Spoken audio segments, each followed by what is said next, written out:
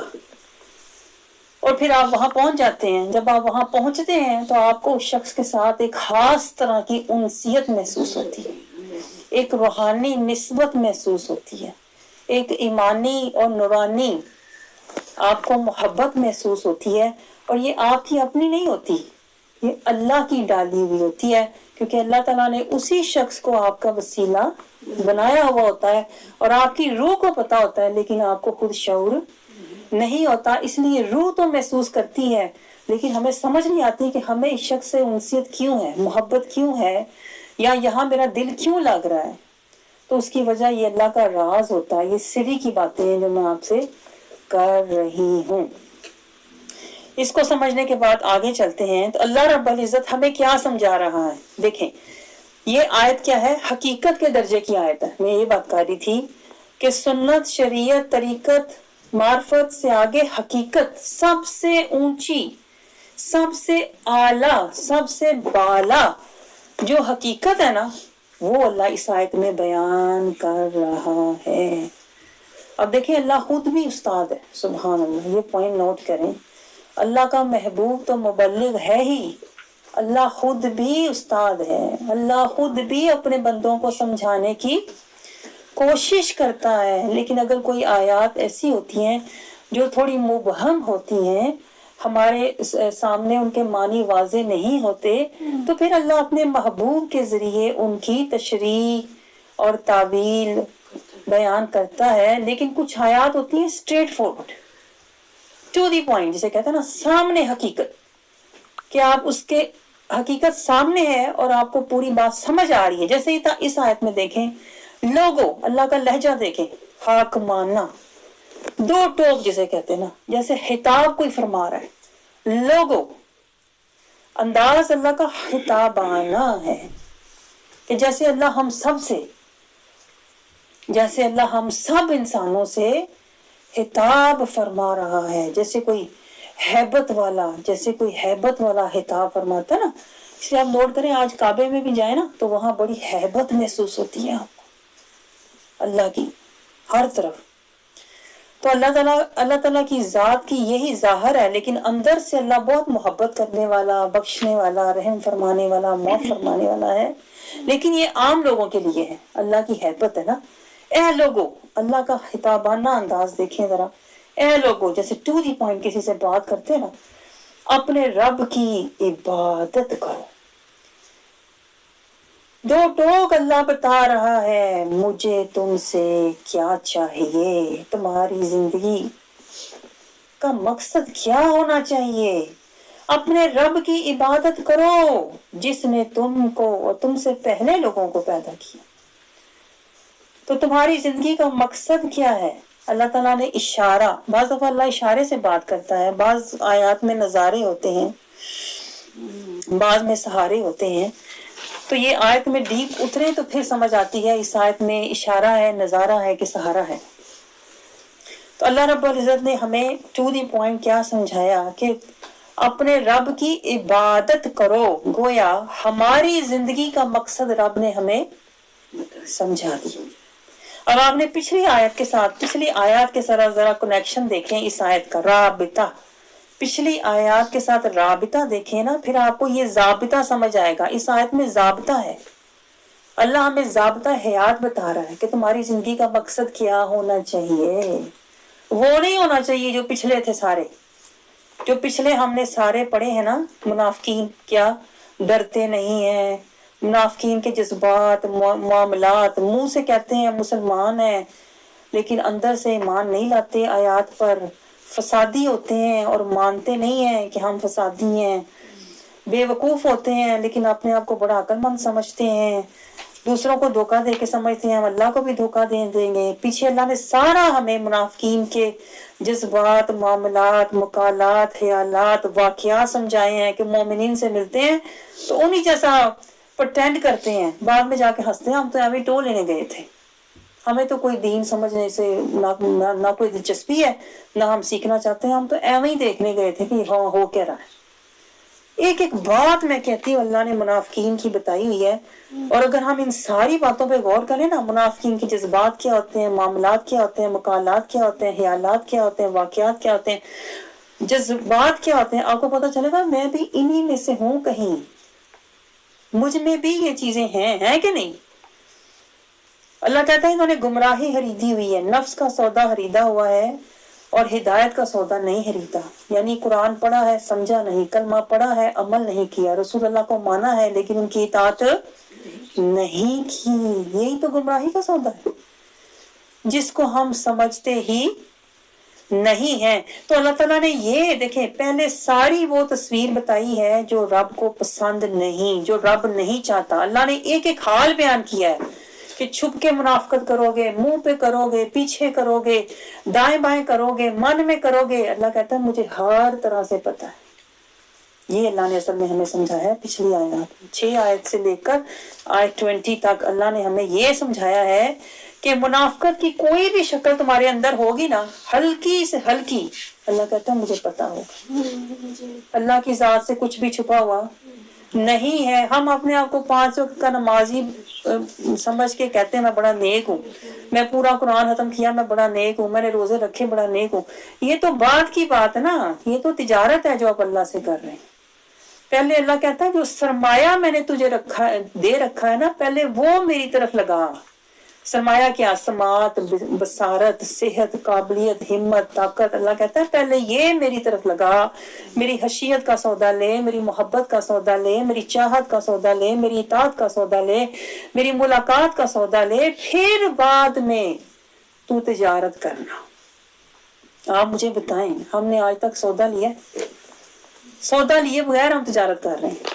اس لیے ہماری تجارت جو ہے وہ اس کا کوئی نفع، کوئی حصول نہیں ہے. یعنی جو اصل کرنے کا کام تھا، جو مقصد تھا، میں اب آج آپ کو مقصد سمجھانے لگی ہوں. جو اصل مقصد تھا اللہ کا وہ کیا تھا کہ اللہ تعالیٰ یہ چاہتا تھا کہ تم پہلے میرے ساتھ سودا کرو، میرے ساتھ پہلے سودا کرو. یعنی نفس کا سودا نہ لینا. نفس کہے گا دنیا کی چاہتیں، دنیا کی محبتیں، دنیا کی خواہشیں، دنیا کی زینتیں. اللہ کہتا ہے نفس کا سودا نہ لینا، میرا سودا لینا. ٹھیک ہے؟ اللہ کا اصل مقصد ہم سے یہ تھا اللہ کا سودا لو. اللہ کا سودا کیا ہے؟ اللہ کی خشیت، اللہ کی محبت، اللہ کی چاہت، اللہ کی تڑپ، اللہ کی اطاعت، اللہ کی ملاقات، اللہ کی رضا، اللہ کا دیدار. اور یہ سودا ہم نے آج تک نہیں لیا. تو یہی اللہ تعالیٰ ہمیں سمجھا رہا ہے کہ پہلے میرا سودا لو، پھر میرے سے تجارت کرنا. یہ نیک عمل. اور پھر کیا ہوگا؟ جب تم سودا لے کر تجارت کرو گے تو پھر تمہیں آخرت میں یقینی نفع ملے گا. لیکن شیطان کیا کرتا ہے؟ میں آپ دیکھیں آپ کو شیطان کا باریک مکر سمجھانے لگی ہوں. شیطان کیا کرتا ہے؟ شیطان کہتا ہے سودا میرے سے لے، تجارت اللہ سے کر. آپ سوچیں ذرا اس کی مکاری. ہم بیچارے ساری زندگی شیطان کا سودا لے کے تجارت اللہ سے کر دیں. بے خبری میں، اس کو کہتے ہیں بے خبری، نا سمجھی، لا علمی، بے شعوری. اور اسی کا شیطان اتنا فائدہ اٹھاتا ہے کہ ہمارے سارے اعمال دھرے کے دھرے رہ جاتے ہیں. نہ ہم کسی راستے کا تعین کرتے ہیں، نہ کسی منزل پر پہنچتے ہیں، نہ اللہ کی بارگاہ میں کوئی درجہ اور مقام حاصل کر پاتے ہیں. شیطان ہمیں کولو کے بیل کی طرح گھماتا رہتا ہے. بس نماز پڑھ لے کافی ہے، بس قرآن پڑھ لیا کافی ہے.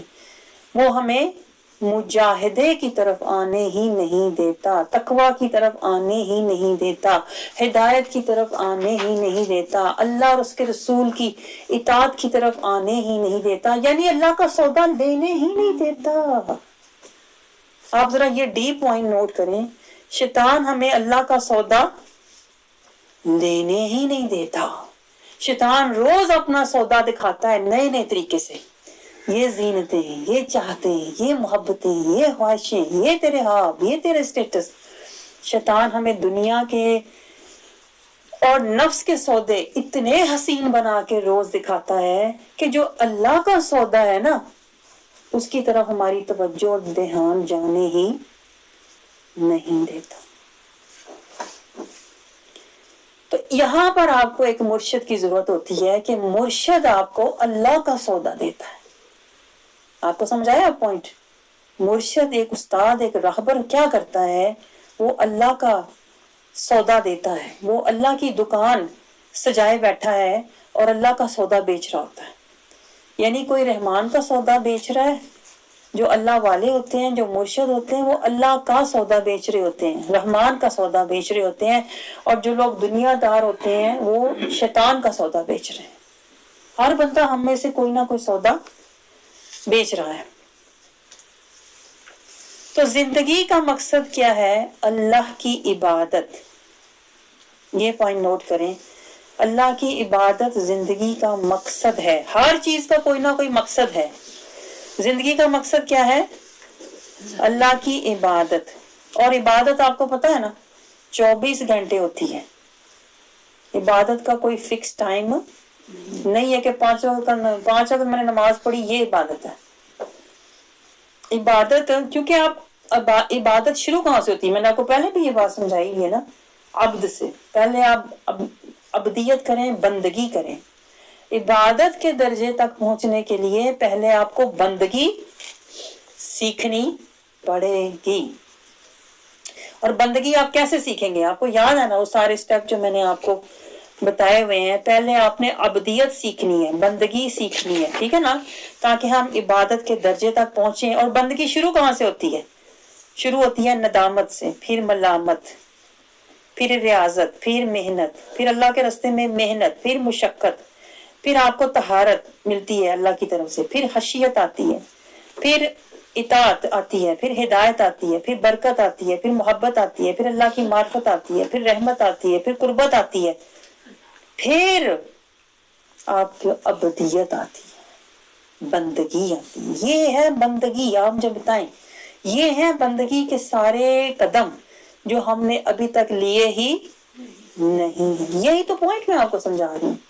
شیطان ہمیں بندگی کی طرف جانے ہی نہیں دیتا. آپ سمجھ رہے ہیں؟ تو یہ ہے بندگی جو ہمیں سیکھنی ہے. کسی مرشد، کسی کی نظر میں رہ کر، کسی کی نگاہ میں، کسی کے ساتھ بیٹھ کے، انعمت علیہم کی صحبت میں جب ہم بیٹھیں گے نا، وہاں سے ہمارا بندگی کا سفر شروع ہوگا. یہ پوائنٹ نوٹ کریں. جیسے آپ یہاں آئے نا تو آپ کو کیا ملا؟ دیکھیں، آپ جب یہاں آئے تو آپ کا پہلا قدم شروع ہوا. وہ کیا تھا؟ پہلے آپ کس میں تھے؟ یہاں آنے سے پہلے آپ کس حال میں تھے؟ آپ غفلت میں تھے، آپ جہالت میں تھے، ظلمت میں تھے، منافقت میں تھے.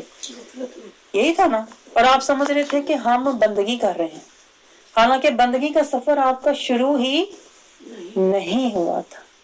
شیطان نے آپ کو جکڑ کے، پکڑ کے، اپنے اثر میں، سحر میں دبوچ کے رکھا ہے.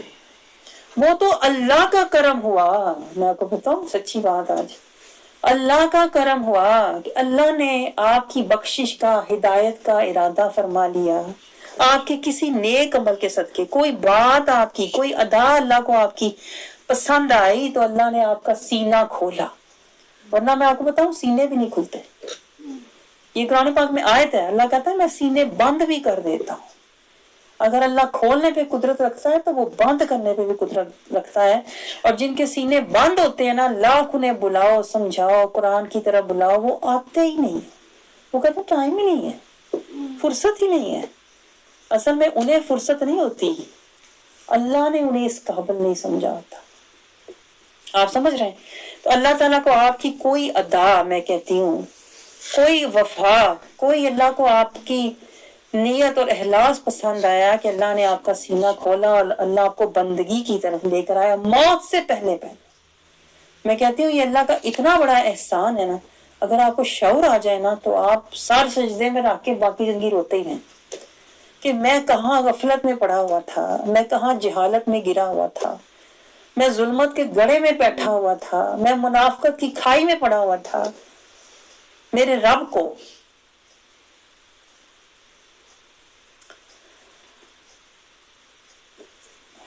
پھر بھی میرے رب کو میرے دیکھتے ہوئے بھی کہ یہ کھائی میں، دلدل میں پڑا ہوا ہے، زندگی اس کی گزرتی جا رہی ہے، پھر بھی میرے رب کو مجھ پر رحم آیا.